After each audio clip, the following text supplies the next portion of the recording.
નમસ્કાર દોસ્તો, world ઇનબોક્સના current અફેર્સના લેક્ચરમાં ફરી આપનું હાર્દિક સ્વાગત છે. 5 જૂન એટલે કે વિશ્વ પર્યાવરણ દિવસ. જો આપણે પર્યાવરણને નહીં બચાવીએ તો આવનારી પેઢીઓ સ્વચ્છ પાણી અને સ્વચ્છ હવા માટે તરસશે. એ વાત સત્ય હકીકત છે. પોતાની આર્થિક પ્રવૃત્તિને પ્રાધાન્ય આપીને માનવ જાતિ આજે પ્રકૃતિનો ખૂબ વિનાશ નોંધી રહી છે, જેના કદાચ ગંભીર પરિણામો વિશ્વને ભોગવવા પડશે. અને આ વિશ્વને બચાવવા માટે થઈને, પર્યાવરણને બચાવવા માટે થઈને 5 જૂન 2019 વિશ્વ પર્યાવરણ દિવસ ઉજવવામાં આવ્યો.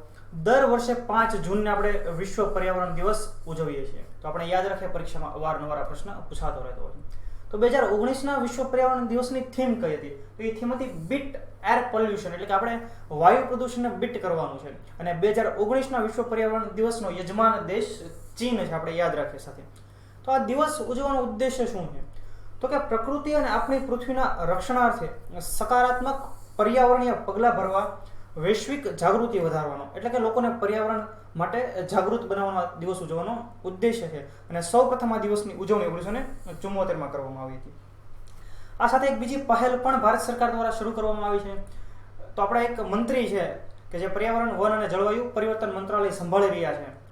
તેઓ એક જે પહેલ શરૂ કરી, પહેલનું નામ છે સેલ્ફી વિથ સેપલિંગ, એટલે કે છોડ સાથે તમે સેલ્ફી પાડો. હવે આ પહેલ કોણે શરૂ કરી એ પણ આપણે યાદ રાખીએ. તો કે પર્યાવરણ, વન અને જળવાયુ પરિવર્તન મંત્રાલય એટલે કે ministry of environment, forest and climate change, અને એ મંત્રીનું નામ છે પ્રકાશ જાવડેકર.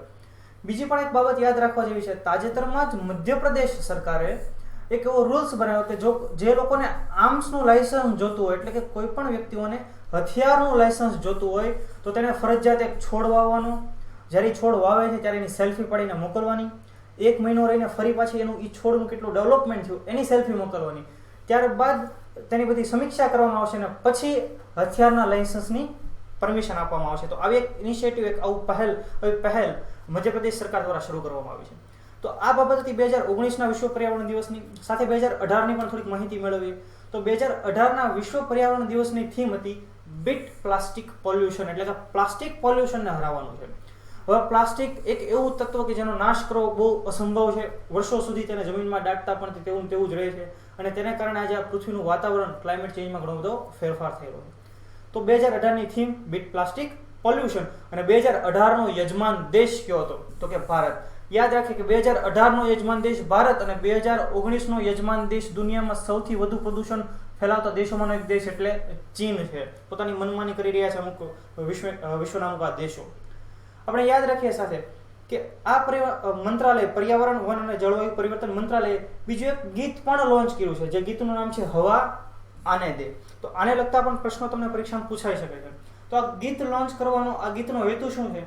તો કે આપણા સમયના પર્યાવરણીય પડકારો સામે લડવા તમામ લોકોને સંગઠિત થઈને કાર્યવાહી કરવાની હાકલ આ ગીતમાં કરવામાં આવેલી છે. આપણે પર્યાવરણ સામે લડવા માટે આપણે બધા લોકોએ ભેગા થવું પડશે. તો ministry of environment, forest and climate ચેન્જે મુંબઈમાં આવેલું એક ફાઉન્ડેશન જેનું નામ છે ભામલા ફાઉન્ડેશન, આપણે બરાબર યાદ રાખીએ, ભામલા ફાઉન્ડેશનના સહયોગથી આ ગીતનું નિર્માણ કર્યું છે. અને તેના થકી લોકોને, સેલિબ્રિટીઓને વગેરે લોકોને આહવાન કર્યું છે કે ભાઈ આપણે પર્યાવરણ સામે જંગ લડવાની છે, પર્યાવરણ આપણે બચાવવાનું છે. આ ગીતના રચયિતા સ્વાનંદ કિરકિરે છે અને આના ગાયક કલાકારો પ્રખ્યાત ગાયક કલાકાર સુનિધિ ચૌહાણ, શાંતનુ મુખર્જી, શંકર મહાદેવન અને સાથે કપિલ શર્મા પણ છે. આપણે યાદ રાખીએ કોમેડીમેન કપિલ શર્મા પણ આ ગીતની અંદર તેમણે પોતાનો સ્વર આપ્યો છે. ત્યારબાદ આને લગતી થોડીક બીજી એક મહત્વની બાબત એટલે UNEP, united nations environment programme. આમાંથી પણ પરીક્ષામાં પ્રશ્ન પૂછાઈ શકે, જેની રચના 5 જૂન 1972માં કરવામાં આવેલી છે. જેનું વડુ મથક ક્યાં આવેલું છે? બરાબર યાદ રાખીએ કે UNEPનું વડુ મથક કેન્યાના નેરોબી ખાતે આવેલું છે. તો દોસ્તો, આ હતી પર્યાવરણને લગતી બાબતો. જો આપને વિડીયો પસંદ આવ્યો તો તેને શેર કરો, વર્લ્ડ ઇનબોક્સની ચેનલને સબસ્ક્રાઇબ કરો અને વધુને વધુ આવા નવા વિડીયોની નોટિફિકેશન માટે બેલ આઇકન પ્રેસ કરો. Thank you very much.